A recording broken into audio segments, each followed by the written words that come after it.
बिहार के दोस्तों जो चर्चित महाविद्यालय विश्वविद्यालय रहे उनकी बात किया जाए, और इसमें दोस्तों सबसे पहला मामला होगा नालंदा विश्वविद्यालय का। किसका? नालंदा विश्वविद्यालय।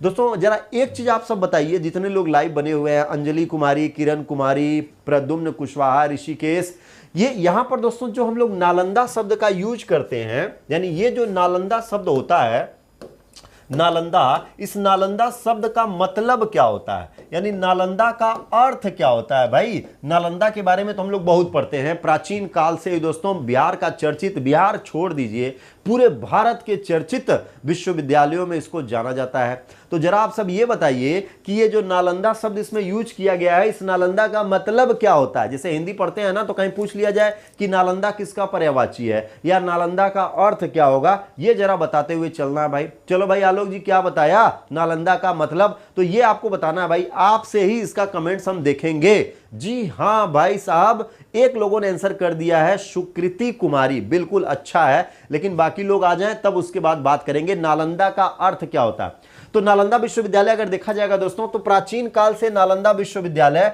भारत के सर्वश्रेष्ठ बौद्ध शिक्षा केंद्र के रूप में चर्चित रहा, और इसकी स्थापना दोस्तों कुमार गुप्त ने करी। इसकी स्थापना किसने करी हुई थी? इसकी स्थापना दोस्तों कुमार गुप्त प्रथम ने इसकी स्थापना करी हुई थी, जो गुप्त वंश के शासक थे। तो नालंदा का पूरा मतलब नहीं पता, तो नालंदा दोस्तों एक तो क्लियर है कि फूल होता है, लेकिन ध्यान रखिएगा नालंदा का शाब्दिक अर्थ दोस्तों होता है कमल। नालंदा का शाब्दिक अर्थ क्या होता है? अगर कहीं किसी ने पूछ लिया कि भाई आपके यहाँ नालंदा है और इस नालंदा का मतलब क्या होता है, तो ये मत कर दीजिएगा कि कोई फूल होता है, सुना है लेकिन मालूम नहीं है। कमल, नालंदा दोस्तों किसका पर्यायवाची है भाई लोग? कमल का पर्यायवाची है। जरा संभल करके, ई तो बेइज्जती का मामला हो जाएगा। कोई आपके यहाँ आया, बबुआ ये जो नालंदा है के बारे में कुछ सुना है, इसका अर्थ बताओ तो जरा। तो हमारा मुन्ना गनचक्कर में पड़ गया कि ये तो हमने पहली बार सुना। ध्यान रखना, नालंदा कमल का पर्यायवाची होता है। नालंदा क्या होता है? कमल का पर्यायवाची होता है। एकदम नोट कर लेना, बिल्कुल गलत नहीं होना चाहिए। कहीं पर किसी ने पूछ लिया तो भाई एक बिहारी सब पर भारी, वहां पर बेइज्जती खराब नहीं होनी चाहिए। क्या? बेइज्जती खराब नहीं होनी चाहिए, ये ध्यान में लेके चलना है। तो नालंदा विश्वविद्यालय, आइए बात करते हैं। तो भारत के दोस्तों प्राचीन विश्वविद्यालयों में इसका नाम दर्ज होता है, और ये बौद्ध धर्म के शिक्षा का केंद्र रहा। क्या? बौद्ध धर्म के शिक्षा के केंद्र के रूप में जाना जाता है। कुमार गुप्त प्रथम के शासन काल में दोस्तों दुनिया के इस प्राचीनतम विश्वविद्यालय की स्थापना करी गई थी। और दोस्तों जो प्राचीनतम साक्ष्य मिले हैं, वो साक्ष्य ये बताते हैं कि नालंदा विश्वविद्यालय में लगभग 10,000, ध्यान रखना दोस्तों, 10,000 से भी अधिक छात्र अध्ययन करते थे, जो कि दुनिया के कोने कोने से दोस्तों इसके बौद्ध धर्म को पढ़ने के लिए, उसको समझने के लिए यहां पर पहुंचते थे। यह नालंदा की सबसे बड़ी खासियत थी। क्या थी? नालंदा की सबसे बड़ी खासियत थी, यह ध्यान में लेके चलना है। तो ह्वेनसांग दोस्तों, जैसा कि ह्वेनसांग के बारे में आप जानते हैं कि ये चीनी यात्री था। ये कौन था? चीनी यात्री। इसीलिए हमने पहले आपको सभी यात्रियों से परिचित करा दिया था। तो ह्वेनसांग जब यहां पर आया हुआ था, तो कुमार गुप्त प्रथम, इसने बताया कि कुमार गुप्त प्रथम ने 415 से लेकर 454 ईस्वी में इसका निर्माण कराया, जो उसकी बौद्ध धर्म के प्रति जो आस्था थी उसका प्रतीक था। क्या था? बौद्ध धर्म के प्रति उसकी जो आस्था थी, उस आस्था के प्रतीक के रूप में नालंदा विश्वविद्यालय निकल करके आया, जो कि बौद्ध शिक्षा के केंद्र के रूप में स्थापित हुआ। यह ध्यान में लेके चलना है। कुमार गुप्त के बाद दोस्तों कहा जाता है कि इस विश्वविद्यालय को कुमार गुप्त का जो पुत्र था बुद्धगुप्त, ध्यान रखना, कुमार गुप्त के पुत्र का नाम था दोस्तों बुद्धगुप्त, उसने भी इसको परिष्कृत ही कराया, और यहां पर उसने दोस्तों बौद्ध विहार का निर्माण कराया, ताकि जो बौद्ध भिक्षुक होंगे, बौद्ध दार्शनिक होंगे, जो छात्र होंगे, उनके रहने के लिए प्रांगण होना चाहिए। आगे चल करके दोस्तों सम्राट हर्षवर्धन ने भी यहां पर विहार का निर्माण कराया और इसको परिष्कृत करने का प्रयास किया। तो कुमार गुप्त प्रथम ने काम किया, फिर उसके बाद कुमार गुप्त पुत्र बुद्धगुप्त काम कर रहे हैं, फिर उसके बाद हर्षवर्धन भी यहां पर जुड़ रहे हैं। हर्षवर्धन के समय दोस्तों नालंदा महाविहार अंतर्राष्ट्रीय शिक्षा के केंद्र के रूप में दोस्तों ये विकसित हो गया था, और इस समय इसकी चर्चा सबसे अधिक हुई थी। हर्षवर्धन के समय में दोस्तों इसकी चर्चा क्या है? सबसे अधिक हो रही थी। ये ध्यान में लेके चलना है। इस विश्वविद्यालय के बारे में दोस्तों जो अधिकतर विवरण हम लोगों को प्राप्त होते हैं वो चीनी यात्रियों में, चाहे वेनसांग को पकड़ लिया जाए, चाहे दोस्तों फायान को पकड़ लिया जाए, चाहे इत्सिंग को पकड़ लिया जाए, जितने चीनी यात्री रहे दोस्तों उन्हीं के माध्यम से इसके बारे में बहुत ढेर सारा साक्ष्य मिलता है। तो यहां पर दोस्तों कन्नौज नरेश यशोवर्मन ने भी नालंदा के अभिलेख मिले हैं। तो हर्षवर्धन के साथ साथ यशोवर्मन का भी जिक्र यहां पर आ जाता है। यहां दोस्तों सबसे अधिक पढ़ने वाले जो विद्यार्थी आते थे जावा से। यहां पर दोस्तों ये जावा का मतलब इंडोनेशिया हुआ करता था, इंडोनेशिया, ध्यान रखना जावा का मतलब क्या है, इंडोनेशिया। सबसे अधिक विद्यार्थी जावा क्षेत्र से, इसके अलावा तिब्बत से, चीन से, कोरिया से, श्रीलंका से, यहां से दोस्तों सबसे अधिक छात्र पढ़ने के लिए आते थे। यानी बौद्ध धर्म के प्रति दोस्तों इन लोगों का विशेष लगाव था। तो भारत के लोग तो पढ़ते ही पढ़ते थे, इसके अलावा जावा, तिब्बत, चीन, कोरिया, यहां के छात्र यहां पर पढ़ने आते थे। यह ध्यान में लेकर के चलना है। इस विश्वविद्यालय में दोस्तों लगभग सभी विषयों की शिक्षा दी जाती थी, इसको लेकर चर्चा है। लेकिन बौद्ध धर्म के लिए दोस्तों यह केंद्र था, बौद्ध धर्म की शिक्षा के लिए क्या था, यह प्रमुख केंद्र के रूप में जाना जाता था। इस विश्वविद्यालय के प्रांगण में अगर देखा जाए दोस्तों तो आधुनिक पुस्तकालयों की चर्चा होती है। जैसे आज इन दिनों लाइब्रेरी कल्चर होता है ना कि आप लाइब्रेरी में पढ़ने जाते हैं, तो ये कल्चर दोस्तों नालंदा विश्वविद्यालय में था। पुस्तकालय यहां पर प्रचलित थे, जिसको दोस्तों रत्न रंजक, रत्न सागर, रत्नोदधि के नाम से जाना जाता था। रत्न रंजक, रत्न सागर, रत्नोदधि आदि नामों से संबोधित किया जाता था। ये नालंदा विश्वविद्यालय के दोस्तों क्या है, ये सब पुस्तकालयों के नाम है, जिसको आप लाइब्रेरी कहते हैं। ये यहां से लेकर के चलता है, ये ध्यान में लेकर के चलना है। पालवंशी शासक धर्मपाल ने नालंदा महाविहार को 200 गांव दान स्वरूप में दिया था। यह ध्यान में लेकर के चलना है। और दोस्तों यहां पर अगर हम लोग बिहार का जो वर्तमान में आप नाम देखते हैं, जैसे बिहार, तो यह बिहार का नाम दोस्तों विहार से बना हुआ है। किससे बना हुआ है, विहार से। जब तुर्क भारतीय क्षेत्रों में आए थे तो उन्होंने देखा कि चारों ओर एक ऐसे दिव्य भवन, एकदम ऊंचे ऊंचे दोस्तों महल हैं, और इनको लोग बोल रहे हैं विहार। क्या बोल रहे हैं, विहार, जो कि दोस्तों बौद्ध भिक्षुओं के विश्राम स्थली के रूप में बनाए गए थे। और इसी बिहार के नाम पर तुर्कों ने इसको बिहार बिहार करना प्रारंभ कर दिया था, जो आज वर्तमान में अपने राज्य का नाम है। यह ध्यान में लेकर के चलना है। तो पालवंशी शासक धर्मपाल ने दोस्तों नालंदा को 200 गांव दान स्वरूप दिया था। आपके एग्जाम में बहुत बार पूछता है, यह ध्यान में लेकर के चलिएगा।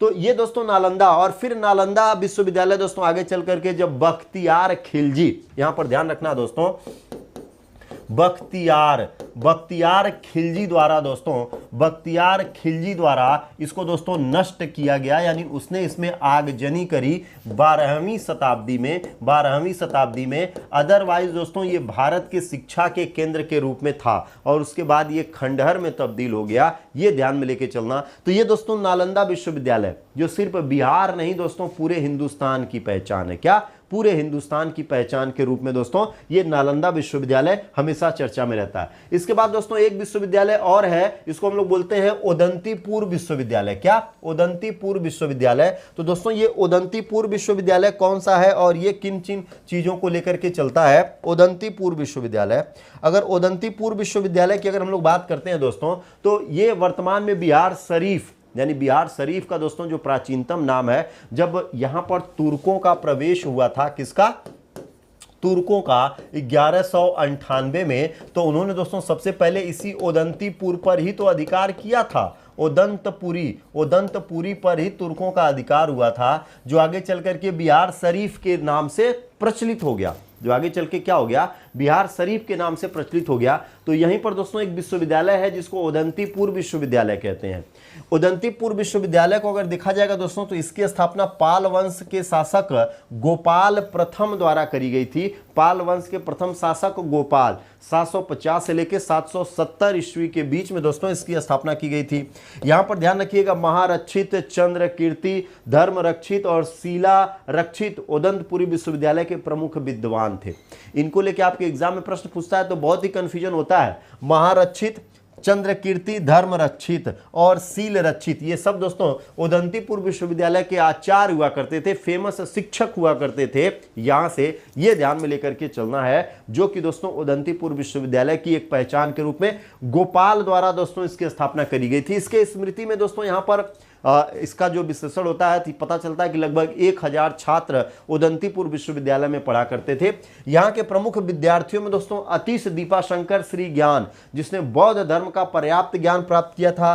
13वीं शताब्दी के आरंभ में दोस्तों बख्तियार खिलजी का पुत्र था मुहम्मद, इसने इसको नष्ट कर दिया था। नहीं तो दोस्तों यह भी बिहार में शिक्षा के एक वर्तमान केंद्र के रूप में रहता, ये ध्यान में लेकर के चलना है। तो उदंतीपुर को भी ध्यान रखना दोस्तों, किसने इसको बनाया था, तो गोपाल, पाल वंश का जो प्रथम शासक था गोपाल, इसने दोस्तों इसको बनाया था उदंतीपुर विश्वविद्यालय को। और इसको नष्ट किसने किया था, तो बख्तियार खिलजी, जिसने नालंदा को नष्ट किया, उसी के पुत्र मुहम्मद ने उदंतीपुर को नष्ट किया।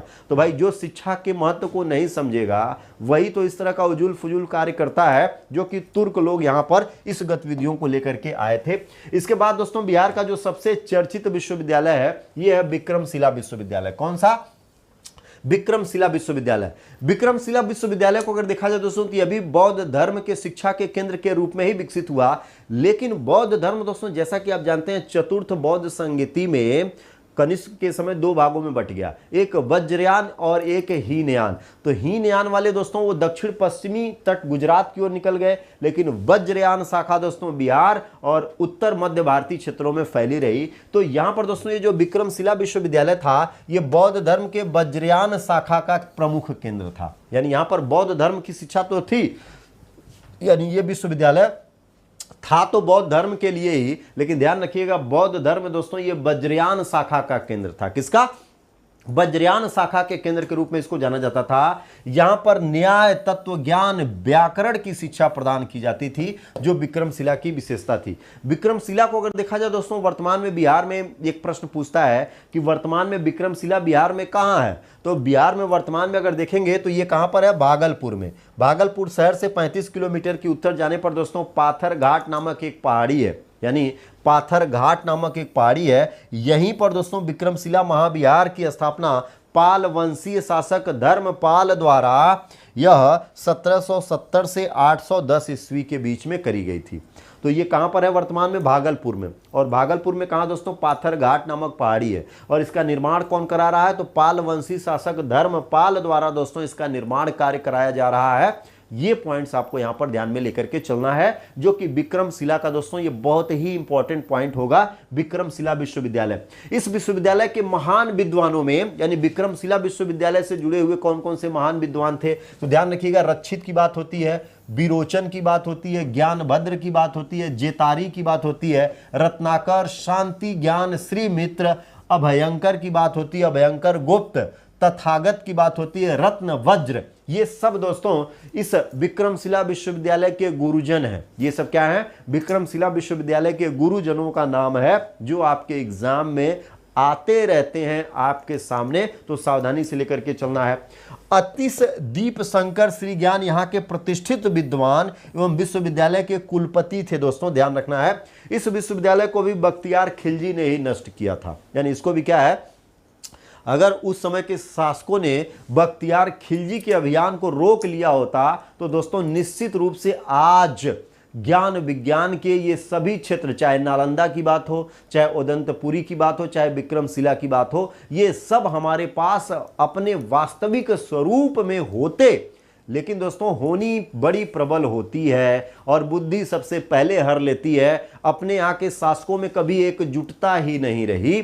धर्म के नाम पर, जातियों के नाम पर, कुल के नाम पर सब बटे रहे और आपस में ही लड़ते रहे, जिसका फायदा उठाया विदेशी आक्रांताओं ने, जिसमें दोस्तों बख्तियार खिलजी ने कुछ ज्यादा ही नुकसान पहुंचाया भारत को। खास करके दोस्तों शैक्षणिक जगत से कहा जाता है कि बख्तियार खिलजी का जो अभियान है ये भारत को शैक्षणिक गतिविधियों को लेकर के 5000 साल पीछे पहुंचा दिया। क्योंकि दोस्तों उन दिनों ज्ञान विज्ञान के जो भी केंद्र थे वो बिहार के इन्हीं विश्वविद्यालयों में केंद्रित हो गए थे और उसके बाद वो सभी नष्ट भ्रष्ट हो गए और जो कुछ बचे वो विदेशों में फैल गए। जैसे यहाँ जो पढ़ने वाले छात्र थे, जब उनका कॉलेज ही नहीं रहा तो अपने स्वदेश वापस लौट गए और उन्हीं के साथ वो ज्ञान विज्ञान भी उनके देश में चला गया। और उतनी जागरूकता उस जमाने में नहीं थी कि उसका संग्रह किया जाए, ये ध्यान में लेकर के चलना है। तो विक्रमशिला भैया भागलपुर में है। कहां पर है? भागलपुर में है, ये ध्यान में लेकर के चलना है। इस घटना का उल्लेख दोस्तों समकालीन इतिहासकार मिनहाज उस सिराज ने भी किया हुआ है अपने ग्रंथ तबकाते नासरी में। इसने इसके बारे में बताया है कि बख्तियार खिलजी ने कितनी विभत्सता के साथ बिहार के शैक्षणिक संस्थानों को जला करके नष्ट कर दिया था, जिसमें नालंदा विश्वविद्यालय, इसके अलावा विक्रमशिला विश्वविद्यालय, इन दोनों के नाम सम्मिलित होते हैं, ये ध्यान में लेके चलना है। इसके अलावा दोस्तों एक और चर्चित विश्वविद्यालय था प्राचीन काल से, ध्यान रखना, तेल्हारा विश्वविद्यालय। कौन सा? तेल्हारा विश्वविद्यालय दोस्तों। इसको भी लेकर के आपके एग्जाम में बहुत चर्चा रहती है। कौन सा विश्वविद्यालय है? तेल्हारा विश्वविद्यालय। तो आइए जरा तेल्हारा विश्वविद्यालय की बात करें। तेल्हारा दोस्तों नालंदा में प्रसिद्ध शिक्षा का केंद्र था, यानी ये नालंदा के अंतर्गत ही जुड़ा हुआ एक ब्रांच था। जैसे यूनिवर्सिटी होती है ना, अपना ब्रांच स्थापित कर देती हैं, तो ये तेल्हारा उसी तरह से एक ब्रांच था। इस विश्वविद्यालय का उल्लेख 7वीं शताब्दी के चीनी यात्री वेनसांग और इत्सिंग ने अपने अपने यात्रा विवरण में दिया है। 7वीं शताब्दी में नालंदा की यात्रा करने पर वेनसांग ने अपनी यात्रा विवरण में इस स्थान का उल्लेख किया और कहा कि तेलतका के रूप में इसको पहले जाना जाता था, और यह दोस्तों नालंदा की एक उप शाखा के रूप में थी। यह भी शैक्षणिक गतिविधियों के केंद्र के रूप में था, तेल्हारा विश्वविद्यालय, ये ध्यान में लेकर चलना। यहां पर दोस्तों महायान संप्रदाय के केंद्र के रूप में इसको विकसित किया गया था, जो बौद्ध धर्म से संबंधित था। और यहां के दोस्तों प्रसिद्ध विद्वान थे प्रज्ञा भद्र दोस्तों, ये यहाँ के प्रसिद्ध विद्वान थे। तेल्हारा विश्वविद्यालय की स्थापना का श्रेय कुषाण वंश के शासकों को दिया जाता है, यानी इसकी स्थापना दोस्तों कुषाण वंश के शासकों ने एक नई ब्रांच के रूप में करी हुई थी। नालंदा के समीप तिल्लाम या तिलधक गांव के निकट दोस्तों इस विश्वविद्यालय को पहचाना गया है। वर्तमान में यह भी खंडहरों में तब्दील है। वर्तमान में क्या है? यह भी खंडहरों में तब्दील है। तो ये दोस्तों बिहार के चर्चित विश्वविद्यालय, जिसमें नालंदा विश्वविद्यालय, उदंतीपुर विश्वविद्यालय, विक्रमशिला विश्वविद्यालय और इसके अलावा दोस्तों तेलंगिया विश्वविद्यालय यानी तेल्हारा विश्वविद्यालय, ये सब बिहार के कभी शिक्षा के केंद्र हुआ करते थे। लेकिन अफसोस कि ये ऐतिहासिक विरासत उस समय के तत्कालीन शासक अपने आपसी लड़ाई झगड़ा के कारण उसको बचा नहीं पाए, ये ध्यान लेकर के चलना है दोस्तों। तो ऐसी दशा में जरा इस पर विचार भी करते रहिएगा। अगर आपस की लड़ाई झगड़ा होता है तो इसका फायदा हमेशा तीसरा उठाता है। तो हमेशा एकजुट रहना है और बिहार को दोस्तों फिर से वही पहचान दिलानी है